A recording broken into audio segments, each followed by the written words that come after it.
They say water is life. With its importance to human ecosystem, Kenya is among countries contributing to water scarcity in the continent. At the same time, acts as a source of water that forms the larger River Nile to the Indian Ocean. Kenyans have severely experienced water shortage, both in rural and urban areas, despite the fact that the country can supply clean water to its citizens every day. So where is the problem? Saa zingine hiyo maji ikitoka kwa taps kuna wakati inakuja na uchafu. It's not that clean. Watatuambia walikuwa wanaosha inaitwa pipes. Kuna wakati inakujanga inanuka sewage. I traversed the county of Nairobi to find the rate of water access. I visited different wards in Dagoretti South constituency and interacted with the residents of Kawangware's Congo and coast areas. Saizi hakuna maji. Bila pesa, there is no water. The cheapest ni 6 bob. Hiyo unasikia hapa ni 6 bob. Mtungi ya mkokoteni ni 20. Wao unaona ni expensive. Kuna mtu hawezi ka afford hiyo 6 bob. Ni mtoto utanunulia mandazi ama ni maji utachota. Unaona hiyo ni challenge kulingana na maisha vile ilivyo. Na Kawangware shida tuko nani ya maji. Of course sana maji nakuja kama Wednesday. Time zingine za kuja, time zingine haikuji. Sasa mna kama saenda kushota maji mpaka Kabiro. Unajua mimi nakaa hapa coast. Unaweza pata kama hapa hii area hatuna maji, inabidi tunaenda maji hadi huko mbali. So unapatia ndio kitu moja yenye imetuaffect sana, malandlord wetu imekuwa ni shida sana. In Eldoret town, physical water loss through leakage and illegal connection was up to 42% in October 2021, though reduced to 37% by March 2022. The national target is 20% as envisaged in the Vision 2030. Experience yangu na maji ni wakati nilianza kukaa Kawangware. Maji ilikuwa free. Hatukuwa tunalipishwa. Yes. Tulikuwa tunachota free. Ikaendelea ikakuja 1 bob. Tukakaa ikakuja 2 bob. Ikatoka 2 bob hawakupandisha na 3 bob ikapanda ikakuja 5 bob. Hapo ikachukua muda. Na ikaanza kupotea sasa. Taps ikakuwa hakuna maji, mnaenda kwa distance mbali kuchota maji. For example, tunaweza toka huku tuende side ya Kamidha kutafuta maji. Na hiyo ilikuanga tunanunua 5 bob, sio free. Climate change and water through human activity might be an uphill task on securing environment and universal coverage on water and sanitation. Peter Arap Biwot, a water expert, explains. Compared to the very previous years, the water in our rivers has been going down. Our dams have been drying because of large population now in Eldoret town. We are not able to meet the demand of Eldoret citizens or residents because we have 43 million liters of water per day currently. When we are at the maximum level. But the need is about 60 million liters of water per day.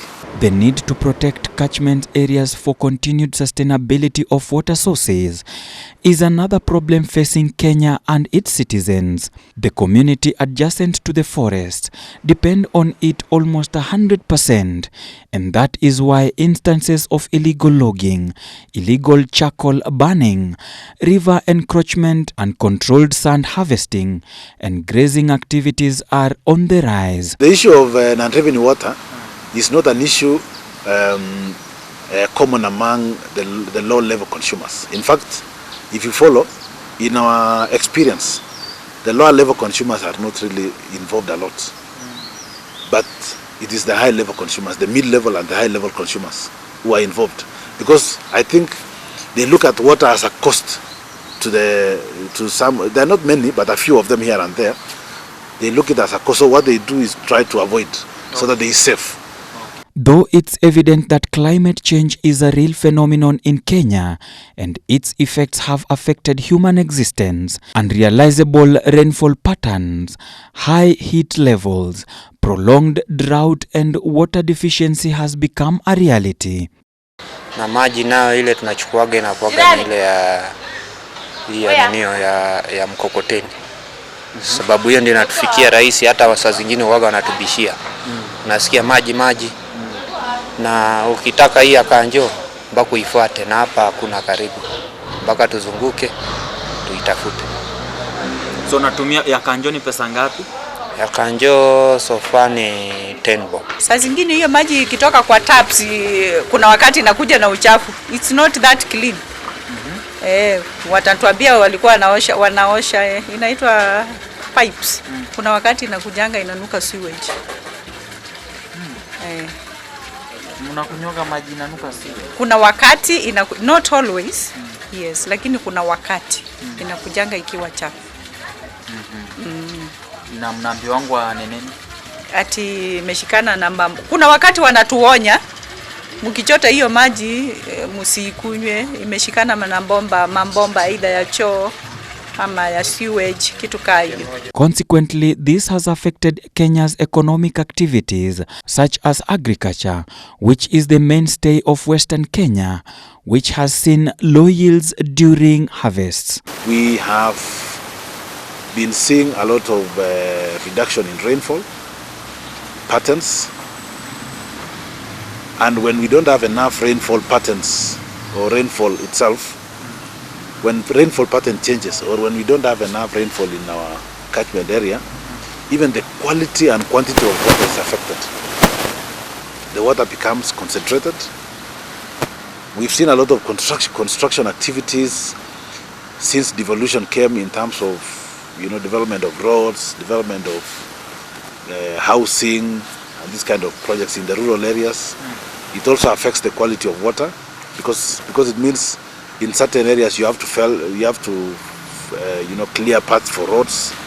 So in that process, you reduce forest cover, and as a result of that, it can affect the quality and quantity of water.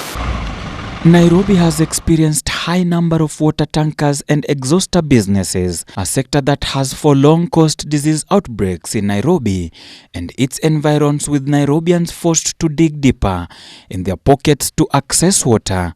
They have been named water cartels.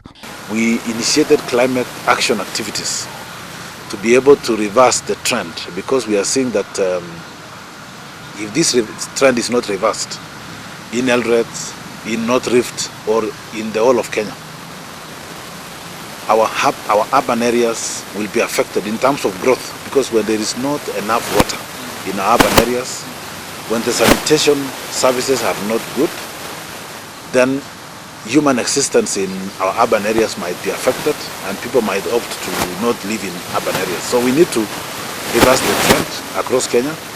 In Uasin Gishu County, use of smart metering and creation of an incentive of 2,000 shillings to anyone who reports, and it's confirmed and penalized to anyone breaking the law. Kenya's commitment to the United Nations Agenda 2030 on Sustainable Development Goals SDGs, and in particular SDG on universal coverage on water and sanitation, sustainable cities and communities, climate action and protection, restoration and promotion of sustainable use of terrestrial ecosystem, sustainably manage forest, combat desertification, halt and reversal land degradation, and hold biodiversity laws. So what is happening is that if we do not have proper investments in water and sanitation, infrastructure, pipelines, ensuring that we have good quality pipeline network, then it can resort to those kind of ill health. But I think in Kenya, save for, let's say, low-income areas in our towns, whether it is in Nairobi, Kisumu, or in Eldoret, low-income areas are areas where not many of our citizens have been reached with potable water or good sanitation, and that's where sometimes you might hear that there can be those kind of outbreaks. In order to save water, stakeholders recommend to discourage use of paperwork to curb the use of trees. come with ways to manage human waste, come up with initiatives for non-encroachment of rivers through incentives, work with communities in maintaining of trees planted. Climate change desks should be set in every institution and empowering women, youth and children in greening the environment by providing tree seedlings for them to be part of the initiative. The do is to make sure that all our catchment areas are conserved, whether it is Mau, Cherangani Hills, bring out a concerted effort where we foster partnerships and collaboration. Like for example, it will be in the interest of Western counties and the Nyanza counties that areas like Mau, areas like Cherangani Hills are conserved. Look, for example, as we are participating in the conservation of the Cherangani Hills water catchment area and Kaptagat Forest and others, but the same water coming from the Cherangani Hills through Nzoia River goes to Western Kenya. So if you go to Western Kenya, they are carrying out a lot of activities within Western Kenya, but I think their efforts also should come to the main source of the water. Now, some few years back when this river was clean, you could come fetch water from this river, but due to human activities and climate change, this river no longer looks like a place where one can come fetch water and drink or use in the daily chores. For Ebru TV, I'm Ode Francis.